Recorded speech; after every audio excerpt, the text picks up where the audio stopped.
time to end this, Ace, the doctor texted. I have to be honest, he was the first to extend the tentative olive branch. Of course, neither of us wanted to admit the other was better. Neither of us wanted to concede defeat. You may have met the doctor in a previous video, flashing up in the corner of the screen now. But we both knew we wouldn't be putting our differences aside. The time for talk had ended. The barbs, snipes, trash talk and smackdowns brought us to this point. This very sharp, very narrow point. Sunrise, 1 camera each, 2 wheels, best capture wins, I texted. Within minutes I got a text back. 4:30 in the AM tomorrow. The city bathed itself in a gold spring sunrise light. I suspected he'd be early. I thought about keeping him waiting, but I didn't want anyone saying that I was playing dirty tactics. Doctor, I nodded. He was kitted out for battle, with his Yashica around his neck. His transition lens glasses were crystal clear, but I knew as the morning went on he'd be struggling with the variations in light. Ace, he nodded. Nice little camera you've got there. He stroked his hairless chin with one hand, resting the other on his handlebars. Don't be hating on the Lumix, Doctor. This bad boy has 14 megapixels and a Leica lens. We cruised in silence, stopping only for the occasional capture. The city looked mint and my little Lumix was handling the challenges like a pro. I knew the doctor would be struggling with his SLR. You know, film, old school. I gotta offer respect where it's due though. He was old school and he knew his gear. We glided past Kangaroo Point cliffs. Fitness freaks run up and down those stupid stairs of death.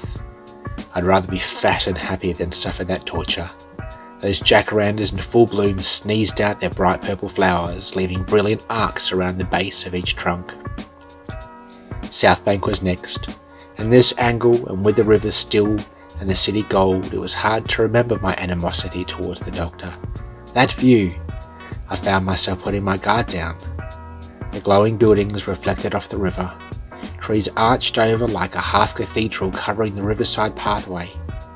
Early morning walkers enjoyed the warmth of a lazy Saturday morning. We headed up the Kulrupa Bridge, designed to look like sailing boats that used to frequent the river. It brought us from the south into the city. We need to find a coffee. I realised my enemy was struggling too. It was clear we'd both had a rough night of sleep, anxious about the day. $1 coffee on me, I smiled, offering a backhanded generosity. The city was perfectly quiet just after sunrise on the weekend. The drunks had gone, the city itself hadn't woken up to the realities of sunrise.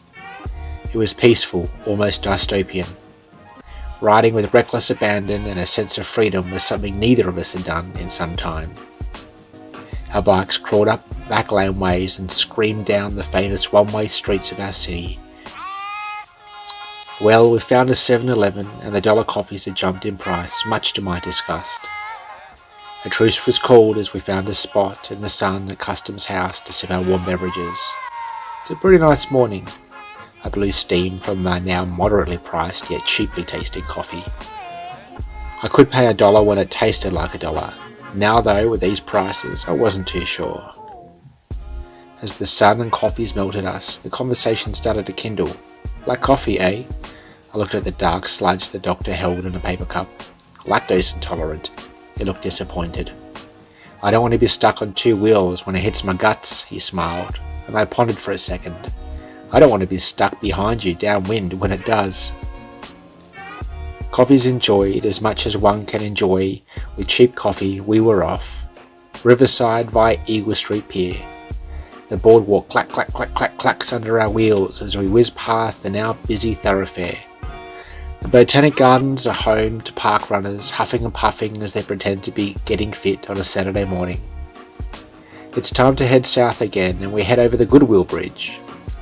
Much like the one we travelled into the city on, it's strictly pedestrians and bike bridge. We find our conversation flows freely. The things we disagreed with still firmly disagreed on, yet we bridged an icy space with something like understanding.